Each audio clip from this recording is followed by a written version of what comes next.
이요 진리요 생명이신 그리스도님 찬미 받으소서. 주님께서 여러분과 함께 또한 사제의 영과 함께 요한이 전한 거룩한 복음입니다. 주님 영광 받으소서. 그때 예수님께서는 올리브 산으로 가셨다. 이른 아침에 예수님께서 다시 성전에 가시니 온 백성이 그분께 모여들었다. 그래서 그분께서는 앉으셔서 그들을 가르치셨다. 그런데 율법학자들과 바리사이들이 가늠하다 붙잡힌 여자를 끌고 와서 가운데에 세워놓고 예수님께 말하였다. 스승님, 이 여자가 가늠하다 현장에서 붙잡혔습니다. 모세는 율법에서 이런 여자에게 돌을 던져 죽이라고 우리에게 명령하였습니다. 스승님 생각은 어떠하십니까? 그들은 예수님을 시험하여 고소할 구실을 만들려고 그렇게 말한 것이다. 그러나 예수님께서는 몸을 굽히시어 손가락으로 땅에 무엇인가 쓰기 시작하셨다. 그들이 줄곧 물어대자 예수님께서 몸을 일으키시어 그들에게 이르셨다. 너희 가운데 죄 없는 자가 먼저 저 여자에게 돌을 던져라. 그리고 다시 몸을 굽히시어 땅에 무엇인가 쓰셨다.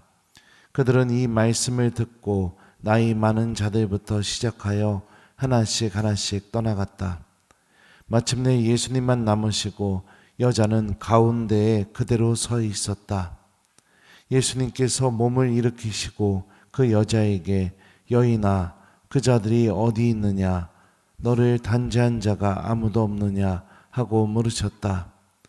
그 여자가 선생님 아무도 없습니다 하고 대답하자 예수님께서 이르셨다. 나도 너를 단죄하지 않는다. 가거라. 그리고 이제부터 다시는 죄짓지 마라. 주님의 말씀입니다. 그리스도님 찬미합니다. 오소서 성령님. 나도 너를 단죄하지 않는다. 가거라. 이제부터 다시는 죄짓지 마라. 안녕하세요. 예, 미사 시간을 좀 바꿨는데도 이렇게 미사에 많이 오셨어요. 이뻐 죽겠어요.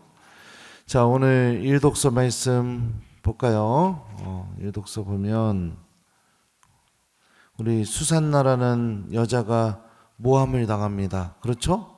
네. 그리고 이 여자는 어떤 사람이었을까요?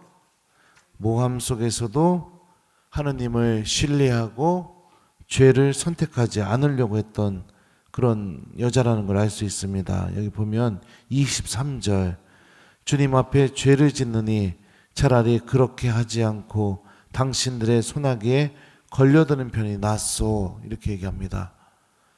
그러니까 내가 죄를 선택하고 타협하고 그리고 그냥 적당히 뭐 이러고 살지 누구나 다 그러는데 이런 마음을 갖고 있었던 사람이 아닙니다.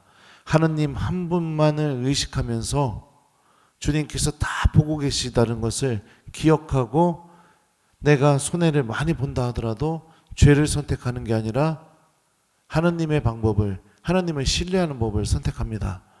그래서 어떻게 돼요? 이제 끌려가서 사형까지 받게 됩니다. 거짓 모함으로요. 그죠? 자, 그러자 또 우리 한번 보죠. 어디에요? 42절 그때 수산나가 크게 소리 지르며 말하였다. 아, 영원하신 하느님, 당신께서는 감추어진 것을 아시고 무슨 일이든 일어나기 전에 미리 다 아십니다. 또한 당신께서는 이 자들이 저에 관하여 거짓된 증언을 하였음도 알고 계십니다. 이 자들이 저를 해치려고 악의로 꾸며낸 것들을 하나도 하지 않았는데 저는 이제 죽게 되었습니다. 주님께서 수산나의 목소리를 들으셨다. 이렇게 독서가 표현하고 있어요. 수산나는 하느님을 신뢰하고 그리고 절망적인 상황에 또 어떤 선택을 합니까? 하느님께 기도합니다.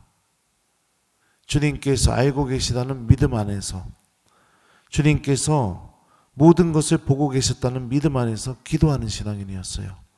자, 이런 선택을 하게 되자 수산나의 기도는 하나님께 다다르게 되고, 하나님께서는 다니엘의 영을 깨우셔서 수산나가 죽음에서 구원받을 수 있게, 그의 억울함이 다 풀리게 되고, 그를 모함하던 자들이 진짜 죄인이라는 게 드러나게 주님께서는 이렇게 수산나의 이 억울함에 개입하시죠. 우리도 삶을 살다 보면 죄를 저지르고 싶은 유혹, 그리고 적당히 살고 싶은 유혹, 이런 게 다가올 수 있습니다. 근데 그런 선택을 하지 말고 오늘 일독서에 나오는 수산나처럼 하나님을 신뢰하는 신앙인이 됐으면 좋겠습니다.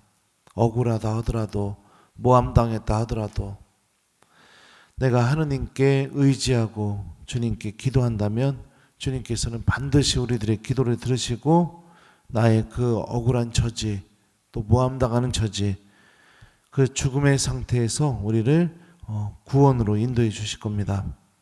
자, 그리고 오늘 복음으로 가보죠. 오늘 복음에는 수산나하고는 전혀 반대되는 여자가 나옵니다. 수산나는 죄를 짓지 않기 위해서 하느님 한 분만을 신뢰했다면, 복음에 나오는 여자는 어떤 여자예요? 예? 가늠하다 잡힌 여인이에요. 가늠하다가 여기 복음을 보면 사람들이 얘기하잖아요. 스승님, 이 여자가 가늠하다 현장에서 붙잡혔습니다. 그것도 가늠하고 난 다음에 붙잡힌 게 아니라 현장에서 붙잡혔어요. 얼마나 이 여인이 마음이 어떻겠어요. 죄를 저질렀지만. 자, 사람들은 비난하기를 원합니다. 심판하기를 원해요. 그리고 이 사람들이 이 가늠하다 붙잡힌 여자를 끌고 온 이유에 대해서 복음은 뭐라고 얘기합니까? 예수님을 시험하여 고소할 구실을 만들려고 그렇게 말한 것이다. 예수님 시험하려고 이 여자 데리고 온 겁니다. 남자들이. 왜요? 가늠하다 잡힌 여인에게 율법에 쓰여진 대로 돌을 던지라고 하면 예수님은 어떤 사람이 돼요? 그동안 죄인들의 친구가 되어주시고 하나님의 자비를 가르쳐 주시고 했던 그 예수님의 모든 가르침을 본인 스스로 부정해버리게 됩니다. 그렇다고 가늠하다 잡힌 여인에게 그들을 용서하라고 예수님이 말씀하시면 어떻게 될까요? 율법을 어긴 사람이 돼요. 그러니까 이 사람들이 가늠하다 잡힌 여자를 데리고 와서 쳐놓은 그물이 아주 촘촘합니다. 어떤 것도 선택하기 어려운 그런 상황이었어요. 그래서 예수님께서 어떻게 하십니까? 우리 보죠. 9절입니다. 네, 9절이요? 7절이요? 7절. 너희 가운데 죄 없는 자가 먼저 저 여자에게 돌을 던져라. 그리고 이 말씀을 듣고 나서 나이 많은 사람부터 시작하여 하나씩 하나씩 떠나갔다. 이렇게 복음은 전하고 있습니다. 그리고 이 여자는 어디에 서 있어요? 예수님만 남으시고 어디에 서 있어요? 가운데에 그대로 서 있다. 이 가운데라는 장소가 어떤 장소일까요? 바리사이들과 율법학자들이 이 여자 단죄하려고 세우는 장소가 가운데입니다. 사람들이 단죄하고 심판하고 비난하려고 만들어 놓은 장소에서 예수님은 어떤 일을 하세요? 용서를 하십니다. 그죠? 여인아, 그 자들이 어디 있느냐? 너를 단죄한 자가 아무도 없느냐? 태초에 아담이 하느님에게 죄를 저지르고 나서 너 어디에 있느냐? 이 소리를 들었을 때 나무 그늘 속에 숨은 것처럼 예수님께서 그 자들이 어디 있느냐라고 물으실 때 이 여자를 단죄했던 사람들은 예수님 앞에서 사라지는 것을 선택합니다. 물론 모두가 다 죄인입니다. 가늠한 것도 죄를 저지른 거고 이웃을 단죄하고 심판한 것도 죄를 저지른 겁니다. 그런데 궁극적으로 단죄하고 심판하고 싶은 마음을 가졌던 이들은 예수님 앞에서 사라져버리죠. 어떤 것이 우리를 더 큰 어둠으로 데리고 가는지를 알 수 있습니다. 이웃을 비난하고 심판하는 마음, 거기에 너무 익숙해지다 보면 나중에는 예수님 앞에서 내 스스로 사라지는 것을 선택할 수밖에 없게 됩니다. 예수님은 우리가 만들어 놓은 장소, 죄를 심판하고 단죄하려고 하는 그 장소가 용서의 장소가 되어야 된다는 것도 또 가르치고 계세요. 그러면은 우리 한번 생각해 봅시다. 여러분들 태어나서 지금까지 죄 한 번도 안 졌어요? 나는 그런 사람이 있다. 손 들어봐요. 나는 한 번도 죄를 안 저질렀다. 없죠. 그죠? 그러면은 내가 예수님 앞에서 사라지는 사람이 되지 않으려면 어떤 사람이 되어야 될까요? 예수님과 함께 용서할 줄 아는 사람이 되는 거. 그래야 내가 예수님 앞에서 사라지지 않죠. 그죠? 그러면은 우리 오늘 하루를 어떻게 살면 좋을까요? 일독서의 메시지를 우리가 생각해 보면 내가 억울하고 속상하고 이런 일이 다가온다면 하나님을 좀 신뢰하고 하나님께 기도하면서, 어떤 분들은 그런 분들이 있어요. 조금만 억울해도 그냥 곧바로 전화해서 친한 사람부터 해서 막 얘기를 하기 시작합니다. 근데 그게 얘기를 하다 보면 어떻게 돼요? 1번 사실 그대로를 전한다. 2번 자꾸 말이 부풀려진다. 몇 번이에요? 네, 그죠? 말을 계속 부풀려지게 되면서 본인도 다시 죄를 저지르게 되죠. 네. 그러면서 막 이상한 소문이 만들어지게 되고 이렇게 돼요. 오늘 하루 그거 하지 맙시다. 내가 좀 억울하고 속상하면 수산나처럼 하나님을 신뢰하고 하나님께 기도하는 하루를 보내봅시다. 일독서를 실천하기 위해. 자, 그 다음에 복음 말씀은 어떻게 실천하면 될까요? 나도 예수님과 함께 용서하는 사람이 되봅시다. 막 비난하고 단죄하고 이러려고 하지 말고 예수님과 함께 용서합시다. 그러면 어떻게 돼요? 나는 예수님 앞에 끝까지 남아있을 수 있는 사람이 될 수 있으니까. 주님은 우리가 단죄하는 것을 원하는 것이 아니라 용서하는 것을 원하고 계시다는 거죠.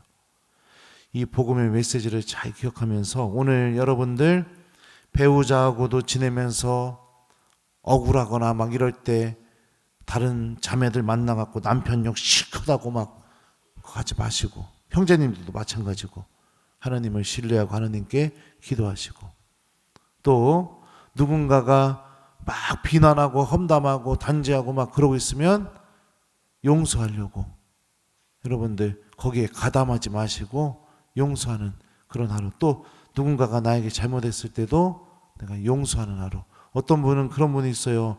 상대방이 잘못한 거 딱 명확하게 딱 드러나게 되면은요, 용서하려고 하는 게 아니라 어떻게 해요? 낱낱이 파헤쳐서 하나하나 다 네가 잘못했고 네가 잘못했고 네가 잘못했고 네가 잘못했고 이러려고 하는 분들이 있습니다. 그게 아니라 오늘 예수님과 함께 용서를 선택하는 그런 하루, 그렇게 보내봤으면 좋겠어요.